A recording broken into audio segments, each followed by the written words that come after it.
Rules ఏమన్నా 8 రింగులు ఇచ్చా అన్నిటికీ వేయాలా ఏదైతే పూర్తిగా పడుతుందో అది మీకే ఏనాయనా ఏడి 100, 40, 50 పడితే డబ్బులు ఇస్తారు కదా.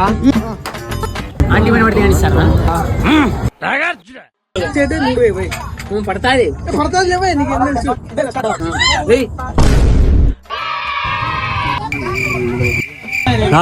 ₹100 వేయలేను కానీ ₹100 సరిపడే రింగులు ఇస్తా వేసేసుకోండి.